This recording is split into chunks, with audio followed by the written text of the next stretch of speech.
I found out a day or two ago, and I was at home talking to my wife, and I said, I don't know why they have me doing this. I don't know, I'm completely unqualified for this.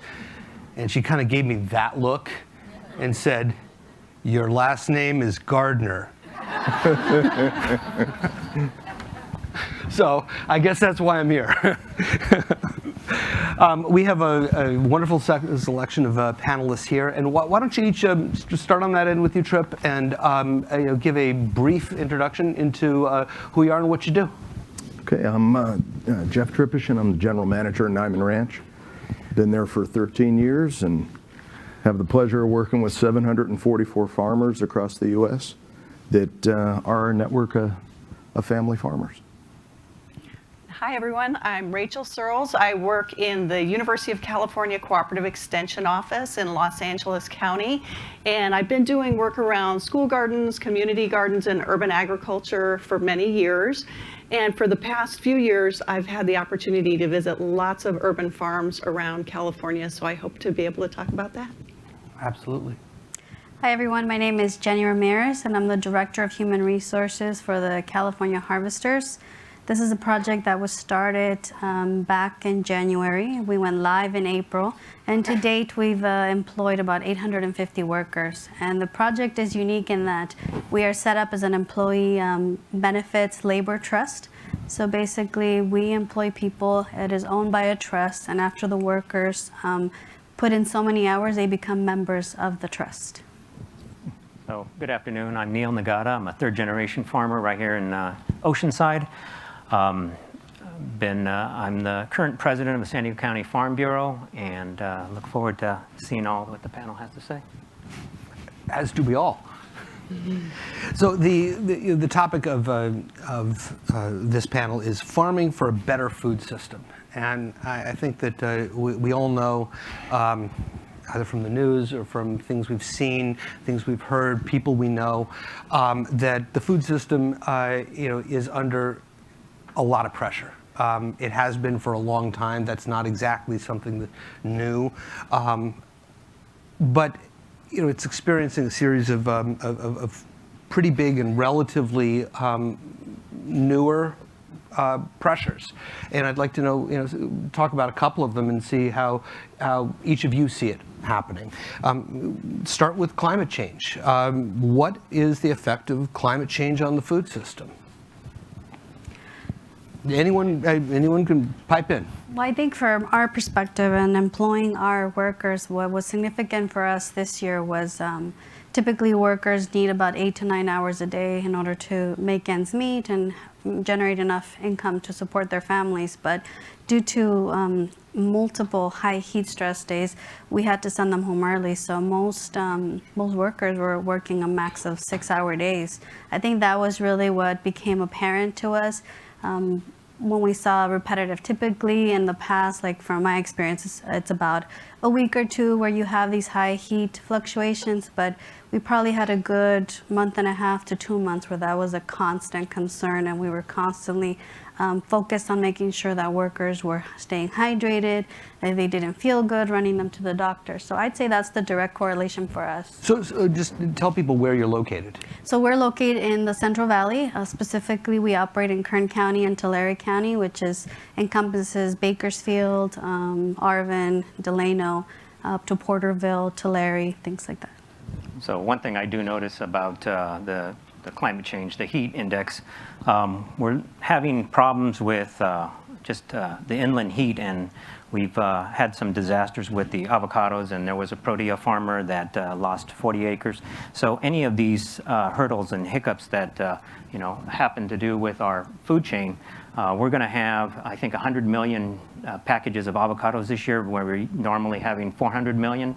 And so the California agricultural system is going to be impacted. We're going to have imports and things like that, but just trying to sustain, given all of the other burdens that we have with the water and all these other situations, it's just an additional burden, additional challenge, and we need to kind of address it as a whole, not just one particular item.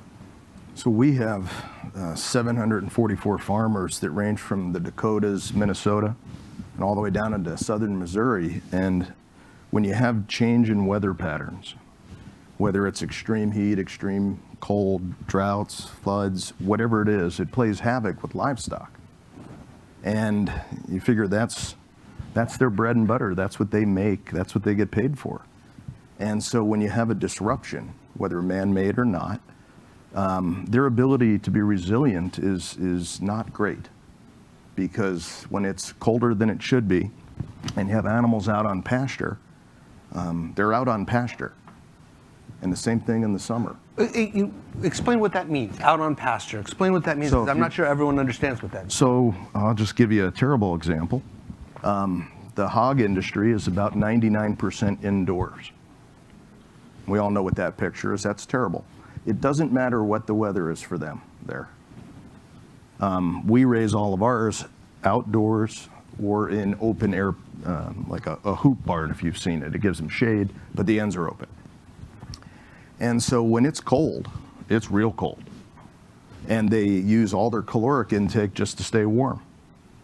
And so it slows down. It has an impact. The farmer has to feed them more and doesn't get paid for that. They only get paid when they come to market. And in the summer, the opposite occurs. Those animals are hot. They don't want to eat. They just want to get in shade. It takes them longer to come to market. And the farmer's income is twisting in the wind. I mean, farmer income since 2013 is down 54%. Think of your own paycheck. Since 2013, if you made 54% less money, you'd go, maybe I should think about another livelihood. Then you add weather, and you add markets opening and closing and other things, and God bless those folks for doing that, but that's a tough way to make a living. Well, let me ask a question about that from a completely different perspective. You were describing what the hogs have to deal with in terms of weather, in terms of the effects of climate change. What's the effect on flavor? So none. None? None. So the how you make flavor, so to speak, is a combination of genetics, feed, handling, or stress. So you could say extreme weather does add stress. That's what I was wondering. But it is something that if it's done in a natural environment, they're genetically predisposed to survive that. So animals raised outside, that's where they're supposed to be raised. Right. So that's okay for them. You try to minimize the stress, but it doesn't have a big impact. The genetics, the feed, and then if you add stress, crowd them, put them inside. Don't give them any sunlight, that adds stress, not the weather. How about you, Rachel, in terms of urban farms? What are you seeing? Well, I guess a lot of us in urban areas like LA, we may not be farmers, but we're all eaters. So climate change can't help but, over time, create instability in food prices, perhaps, and that's going to affect especially people who have a limited food budget, who are low income. And that's one of the reasons why I think urban agriculture and urban gardens are so important, because research shows that they augment people's food budget, they help feed hungry families, they're a supplement. They can help families patch their food budget together. So I'm all in favor of bringing more things like community gardens and urban farms into the city, because they can also have a cooling effect. If you plant trees and instead of pavement, you're putting in gardens, it softens those hard edges of the city, makes it a cooler, more inviting place. I was at a community garden recently. It was like 110 degrees out. It was in Ontario. And it was so hot, and we all sat under this trellis in the shade, and it was the most beautiful place to be, even in a hot day, not too far from the 10 freeway. We can improve these urban environments by planting things. Yep. So one of the I think misnomers about agriculture is that it actually hurts the environment. In San Diego County, we're actually in a carbon capture with the trees and everything else that we do. We plant millions and millions of trees, and if we can stay sustainable, then we can actually capture a lot of that carbon, put it back in the ground with a lot of the movements on composting and all the organic waste that needs to be collected. We're putting that back in the ground. And so we can be the solution, but we have to be sustainable. And without that sustainability, without us being able to stay in business, those million trees or those millions of trees will die and be, putting carbon back into the system. And so when we have policies that come from the top down, where economics are not figured in for the California or the American grower, we just kind of offset, and we're making it much more difficult for us to be sustainable.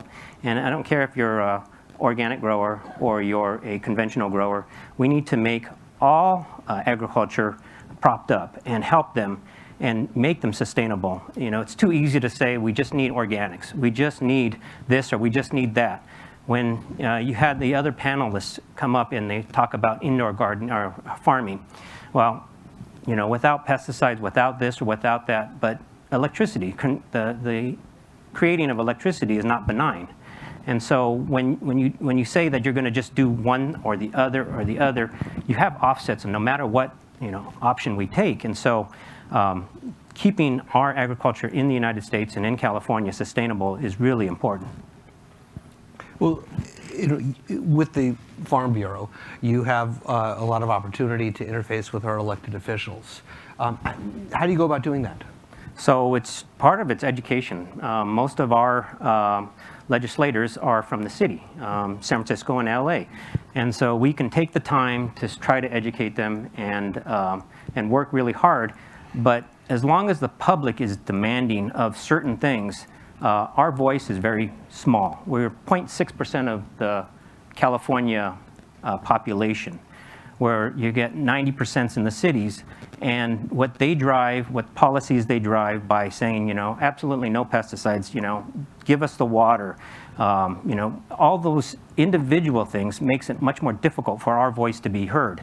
And so those challenges really are from groups like this, where you actually impact policy by the noise that you make.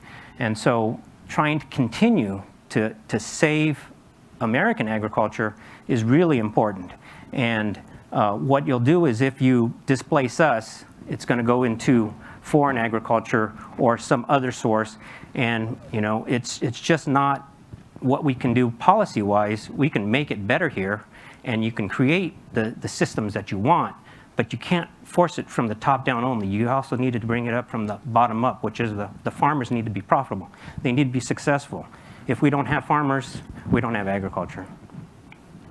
Has the way that the Farm Bureau communicates with the public and particularly with elected officials, has that changed over time?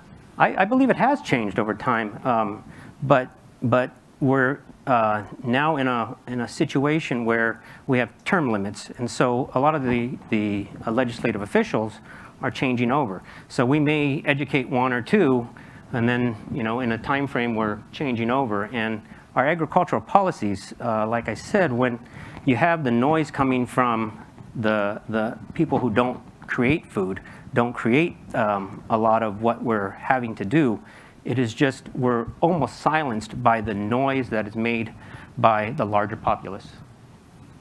So how do you influence the larger populace? I think forums like this, individuals that are, talking about our food system and how we're able to produce.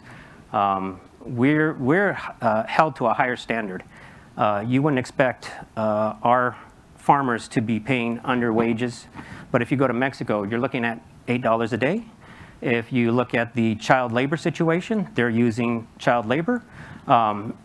What we have to do is have a fair trade system where those individuals that are in the foreign countries are also providing equitable lifestyles for their employees. We're at one of the highest standards in the world, right here in California. I think that's where the Fair Trade Program comes into play, because I know their focus is on creating some of those systems in like Mexico and Central America, or offshore farming.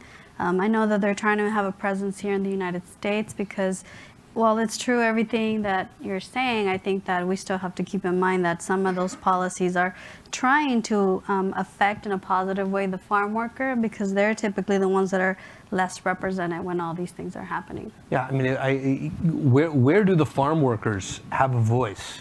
Right, and that's where we come in. Like, we're really trying to re-engage not just a new generation of agricultural workers. We did a self-audit in which we were able to gauge kind of what the impact of our program is having. And there's a lot of workers that are just saying, you know what, we're really interested in working for the California harvesters based on the fact that you're treating us well. Like, the fact that you treat us with respect and you're acknowledging us. We want to be here and we want to be part of this movement. Yeah, we have a higher standard. We have a higher standard of living. We have a higher standard of expectations, but we still have to maintain that stability of sustainability. And so, you know, I don't know how to translate it to the populace. It's to individuals like yourselves that are communicating. You know, what do we need to do? We're making strides. So. Innovation in agricultural pesticides. There's a lot of organic pesticides that are now coming up, and they're being instituted in commercial growing. But you can't start from the policy top down and driving individuals to go broke trying to innovate. And so it really is a sustainability issue.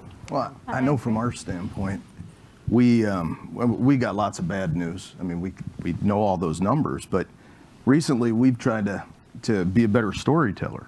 I mean, we just this week had some of our young farmers, I mean, right out of college, young farmers, some not even done. And they went to Capitol Hill. They were with Young Farmer Coalition. And, you know, when we gave them a little advice, we said, look, there's a lot of bad news. But if you talk about opportunity and you talk about the want of a bright future and what could be, you know, that's not dominant in the news today. And so we've had some really great opportunity recently to get coverage of this in essence, a bad situation by saying, you know, and you just give us a chance. You know, this is a 20-year-old kid that is facing high land costs, income to debt ratios that are the worst they've been in 30 years, all kinds of negative things. And they just, you know, say, I just want to work on my parents' farm and do my best. And you kind of go, gosh, I'm going to root for that person. And I think that puts a little different pressure. It humanizes the story instead of it being statistics. You said that that you work with, what was it, 740? 744. 744 farms. And, you know, how many of those are not first-generation farmers, second, third, fourth-generation farmers? The majority, vast majority. And Jenny, you're talking about a lot of the people who you're working with being brand new to the business. Yeah. Actually, that's one of our first initial tasks. So, like, to your That's point, great. like having that storytelling, it really makes a difference. And we're hearing the same thing on the ground. Like, give us an opportunity. And a lot of these are young people that feel disengaged, that are not included in the conversation. So I think education plays a big part of that. And I think changing the perception of what farm work is going to go a long way with reintroducing these values to them. Because how do you change the definition of what farm work is? Well, I think there's this idea that if you work in agriculture in any capacity, it's like a low tier job, or it's like you're out of options. And so we're changing that in that, you know, there is something to be proud of, that what you're doing matters and that it's contributing to society. Through this same audit that we did, we found that some of the people we brought in were people that were previously working in like the retail industry or in a warehouse. And they were looking for some of the things that we offer, which is, you know, a day job, Monday through Friday, or Monday through Saturday, hours that made sense and that coincided with being able to be home with their families in the afternoon, you know, paid breaks, meal period, all those things that everybody's looking for, and stability in employment, we're offering that. So education goes a long way. So it's one of the things that we introduce a lot. We do a lot of hands-on training with our workers. With the urban farms, Rachel, you know, how many of those people do something other than helping feed their families, helping balance the budgets. Is there a commercial element to any of it? Absolutely. There's quite a few urban farms where they're selling what they grow. There's some that have CSAs, which is community supported agriculture, others that are selling at farmers markets or farm stands, and many of the groups doing urban farming are nonprofit organizations. Oftentimes they work in the social justice and food justice space, so they're very focused on addressing food inequities in their communities. Because they're nonprofits, sometimes they're able to get grants and gifts and have volunteer support that helps them to be successful. We have seen that as far as urban farms in California, there's definitely more that are in the nonprofit realm than in the for-profit realm.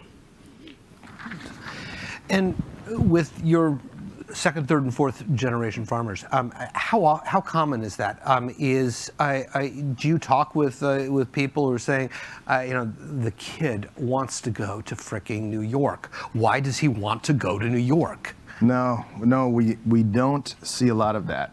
What we see is a lot of the kids that are going to school that want to come back to farming, want to come back to the farming that they believe in. And what's that? And so what you see is potentially two cultures colliding. Mm-hmm. One of more of a commodity-based, efficiency-based farming, where you stress the environment and you pay for that later. And then you have a younger person that comes back and says, I have a different thought, and mom and dad might not be as thrilled with that because granddad didn't do it that way. But the younger person's going, look, I want to do it a way that's consistent with where I shop and where I eat. Then they have a different thought. And whether that's a Whole Foods or a Sprouts or one of those or a Panera, places that didn't exist 20 years ago. Sure. And they're going, look, mom and dad, things have changed. And I think we can actually pay some bills and make ends meet. Let's look at this differently. And we sit there. I sit at a kitchen table with those folks, and I'm like a referee going, listen to Junior, because if you don't make money for that many years, it's time to try something else, and let Junior give it a try. Yeah. And that's quite empowering to see them come back and get that look, and they're like, I can do that. I heard one of the speakers earlier, a gentleman that came back from the service and said, if people tell you you're wrong, do it anyway. And he's absolutely right. Those kids are going to change this. Yeah. I guess one of the reasons I feel hopeful about where we're going with sustainable food systems and farming is that I see so many young people who are not from a farm background who are so excited about agriculture, and all kinds of colleges and universities are starting food systems programs and student farms. And I said I'd been working in this area for a while. Actually, it's been 30 years. Yeah. And I can tell you that 30 years ago, 20 years ago, even 10 years ago, there was not this level of interest. And now you have this massive wave of interest among young people who want to be involved in some aspect of the food system. They're out there volunteering, they're out there communicating through social media about these issues. So I feel that there's a great deal of hope as far as changing the way people think about food and changing the kinds of support that the public can give to farmers and farm workers. The only downside to that, or challenge, is as you start to get some scale, if you don't come from a farming family that has land, then that first generation, that new farmer, to say that the cards are stacked against them is an understatement. They're going to go to a lender in their hometown and say, can I buy or lease very expensive land? I don't have really anything to put down as collateral. I'm going to join an industry that is apparently 54% less prosperous than they were in 2013. And the bank's going to say, where do I sign up? Yeah, and so they look at them and they go, look, I would love, I know your family, I'd love to help you, but that's a bad decision. That's a bad business decision. We had to go so far as we had to put in programs to co-sign loans for those kids, to loan them livestock, and say, you know, you can pay us back after we buy the animals from you at the end, so there's really no money out of pocket. And at least the bank's going, well, it's lower risk. Right. But that's not common to have people do that. No. And so first generation's a problem. I mean, if you look at the average age of farmers in the United States, it's 57 years old. Is that going up or is that It's going down? up, and it has been for years. Okay, but so when are we going to start seeing the effects of these first generation farmers coming into the system? How long is it going to take for that number to be going down? That Is there an land- actuary in Well, here's a terrible statistic. So since 1950, we've lost 284 million acres of agricultural land in the United States. That's the size of Texas and California combined. When that land becomes available, because when you're 57 and then you're 67 and you're going, you know, I've had enough, and Junior's looking at you saying, I think I can make a nickel, and a developer says, I'll pay you a lot more. That's where that land went. Yep.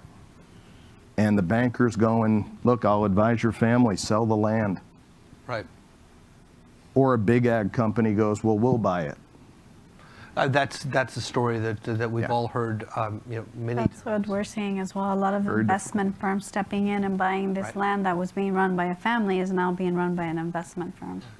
Neil, with the Farm Bureau, San Diego Farm Bureau, what are you seeing in terms of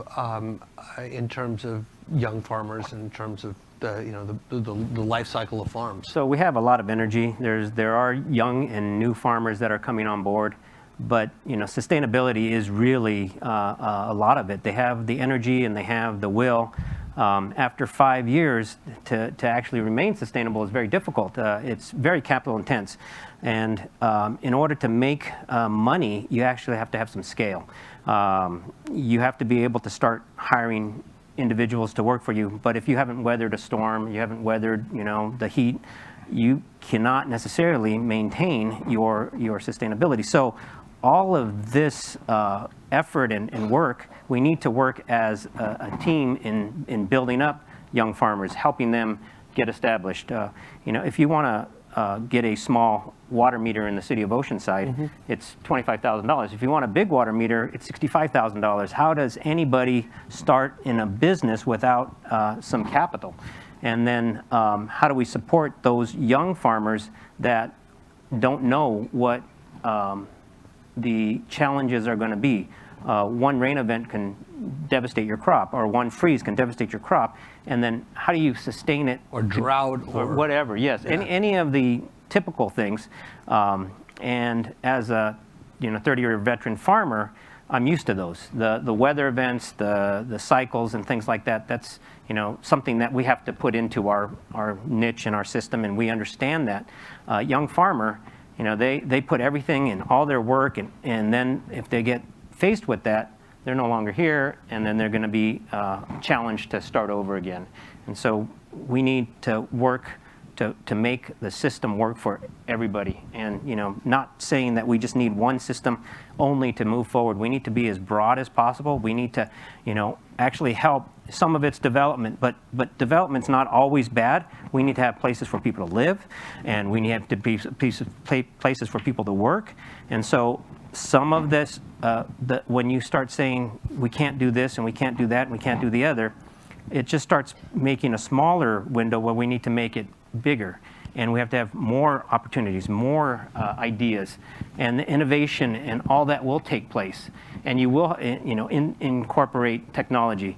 So for someone to go to Microsoft and get one of the micro sprinklers or something like that, it's $15 a unit. And so you buy that. How many units? Yeah, how many units? You're Right. talking about thousands over, and if you scale, because if I go out and get a job and I get $100,000 a year, that's sustainable for me. But if I'm working on a farm and I make $5,000, that's not sustainable, but it's very realistic that you may work very hard, more hours than you would if you got a paycheck. And so how do you attract that? How do you balance that. If someone is a young family and they need to provide for their family, they can't live off $5,000. They can't live off of sustaining. They can eat, but then that's not living. And then how do you balance that whole thing? It's really a tough thing to swallow, and so it's just a challenge. Yeah, look, it's something that we've all seen from as customers, as as a food writer, as people involved in society today, and I'm sure that a lot of the folk out here have seen it and may have some questions about it, and I'd like to open it up. And I see a hand way in the back there. Yep. Nearly 50 years ago, I can't believe it's that long ago, I was a junior high school student in Santa Barbara, 200 miles up the coast, and we back then had rotated between wood shop, metal shop, home ec, drafting, and gardening. And it was the funnest class there, and we'd go out and water our gardens and bring food home and give it to our friends and neighbors. They no longer do that. I think they put up some Quonset huts or something there. But our schools doing anything like that, trying to reintroduce that into the curriculum, or is it an issue of time, money, and space? Well, I could say that there's a very robust school garden movement around California and the U.S. and right here in San Diego County. And I think there's some folks in the audience today who are doing school farms. So there's things like Future Farmers of America still exist, 4-H clubs still exist. So those kinds of entities are out there. I think today teachers struggle more with trying to find ways to integrate school gardening with the standards and the curriculum and all the expectations that come with the school day, but it's being done. I know so many brilliant, amazing, hardworking people who are creating flourishing school gardens. That's not to say it's not hard, because school gardens can be here today, gone tomorrow, because they're often dependent on one or a couple of really enthusiastic leaders. But I do think we have a really amazing work going on in school gardens around the country right now. You've got one of them in Oceanside, don't you? So we have part of the Farm Bureau is Ag in the Classroom. And so if anybody wants to contribute to Ag in the Classroom, it is a system which goes and educates young children, and they put in gardens. So there's always a fundraiser to try to get those into the schools. It's an expensive process, but we do have that system working very well in San Diego County. And if anybody wanted to reach out, contact San Diego County Farm Bureau. I have a question on the economics overall. Can we get a microphone so everyone can hear? Sorry. In general, there's this the explosion of destination small family wineries. They're not really producing to the huge winery market, but it's a lot of fun. Is this helping or hurting the small farmers that are producing for food as the primary business, as opposed to having a destination kind of fun, great place to go have a great meal? Are they a positive because we learn more about farming, or are they cutting that really strained bottom line that you speak of, that there's, it steals some business from them? I think any opportunity for a farmer to remain sustainable to whatever end that is. So if it's ag tourism, or if it's wineries, or whatever it is to create agriculture in the way that we need to be sustainable. There's cannabis is starting to become a big conversation piece. The one thing about the weather that we have in California is we can overdo anything, and we can overdo the wine market, especially with some of these policies that are affecting our imports and exports. We may have oversupply of wine, and so what do we do when it costs X dollars to produce it here, and we have those? Drink more. Well, if that were the solution, so our policies on tariffs and things like that can really make an impact. We have oranges and citrus in California. We have wineries in California, and all those are potentially being impacted by some of the new issues that are going on globally. And so whenever we have a action, we have a reaction, and so we kind of get these funny, unstable situations. But All options, everything that is available should be explored and should be available to our farming community. Yeah, I would say that there's no negative impact financially. I think the only thing that can start to tilt the table a little bit is when people say, I just want local. Just want local. 700 of our 744 farmers don't live local enough to anywhere that wants that food. And so to be biased against them is just fundamentally wrong.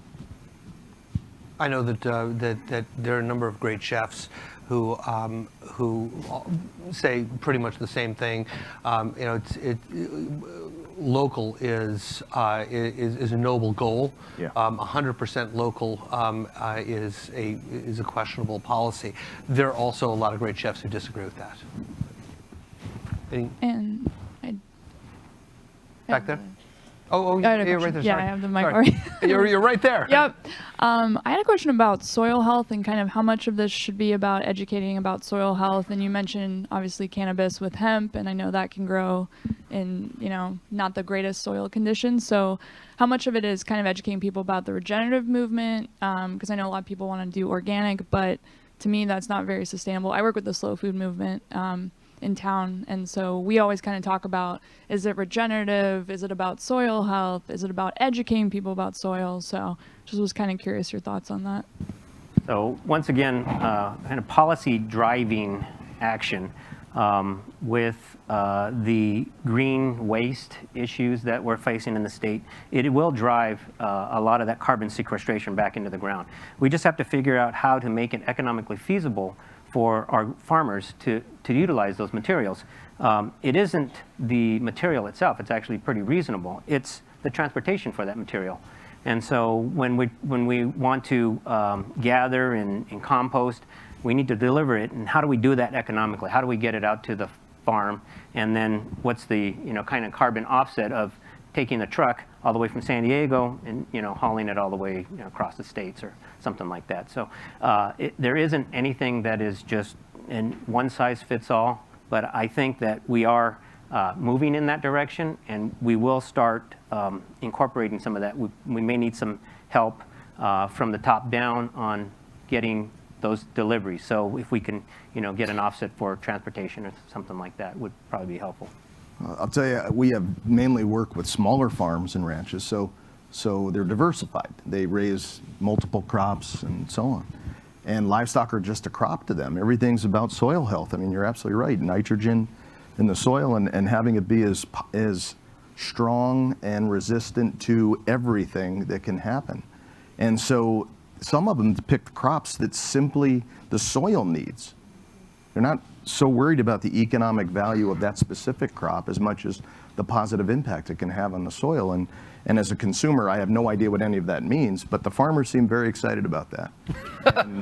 and so I think your question's absolutely important. Hi, I'm Shawn Shepard. I'm with the American Farmland Trust, and we're Hello. the organization nationally that's preserving farm and ranch land around the country, and I appreciated the data. In fact, we're losing 175 acres of farmland every hour in this country to development in a way that it will never be able to come back. So what I think, I was excited, and your comments have been terrific. I really appreciate all of your perspectives. But the idea of a food system is a diversified system, right? I mean, it involves a lot of things.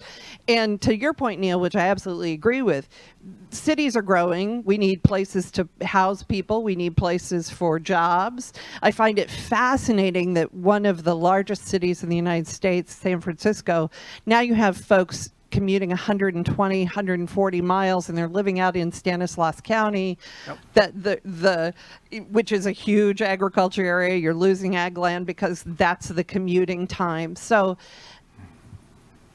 I guess what the question I want to ask is, share your wisdom on the diversification of the food system and what that requires in agriculture for the future so we do have a sustainable path.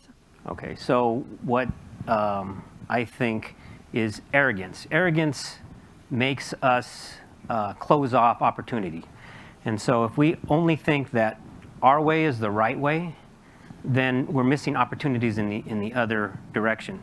So in order to get the young farmers involved, and we have to make them profitable, and you can't say that you can't do this or you can't do that legislatively. If we make it so difficult that there's no entrance into the system, or if they're sustainable for a year or two and that the regulations start kicking in. So for an example, if I have to do a food safety program that costs a great deal of money, but the young farmers, a lot of them miss that opportunity. They don't know about it, they need to be educated on it, but if they actually get into that system, it costs them a whole lot of money, and they may not be sustainable as they start going up the system. They start growing, they start getting bigger. And so how do we create the policies to make sure that we're reflecting how to support a lot of the agriculture that we need to? A one-size-fits-all is not going to be the answer. When looking at urban agriculture, there's some interesting things happening around California.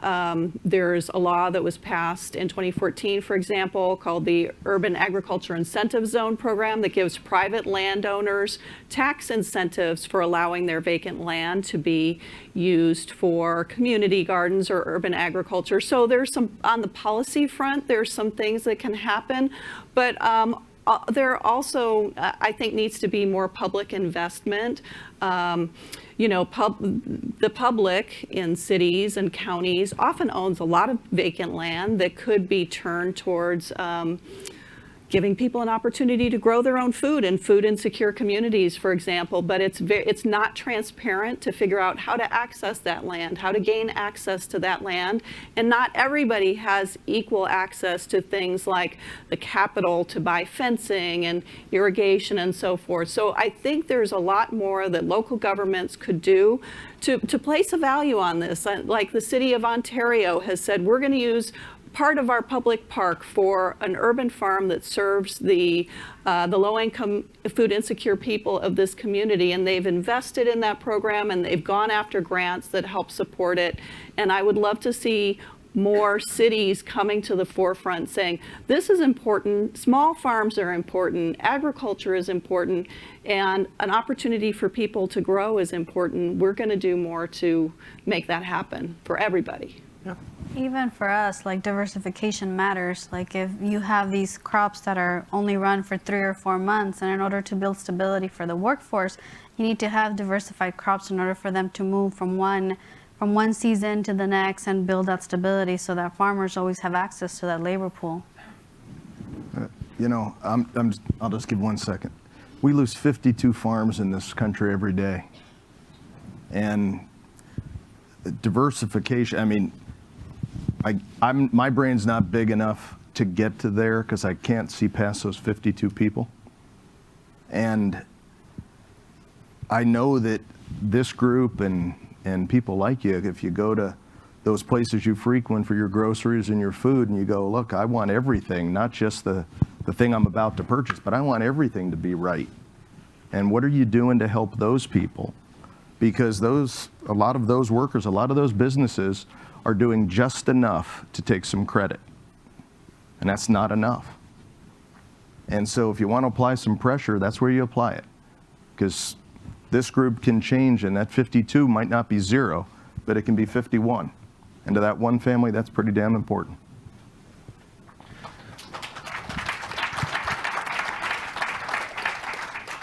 Hi, guys. Well, and with that, I think we're coming to the end of our allotted times. Yeah, can I get a question still?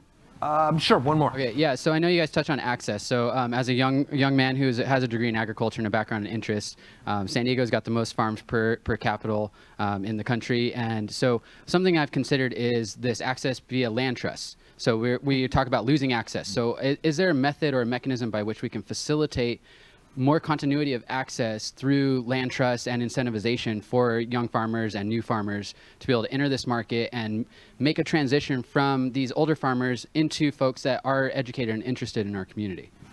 So I think absolutely that is possible, but we have to continue the conversation. We need to talk to each other and not just, demonize one system over the other. San Diego County Farm Bureau is willing to discuss anything. We have a, open policy where we can actually be the facilitator for discussions on, how we can help young farmers actually get some training or some innovation or some actually assistance on property and things like that. And so we're not there yet, but we are discussing it in our boardroom, and so we need to continue the conversation as far as communicating with everybody. Well, I think that that continuing the conversation, is really ought to be one, and I think has been today one of our big themes. Everything we're doing here is a conversation, and it's one that I think we're all intending to take outside of this theater and continue. And with that, thank you very much. Thanks panel. And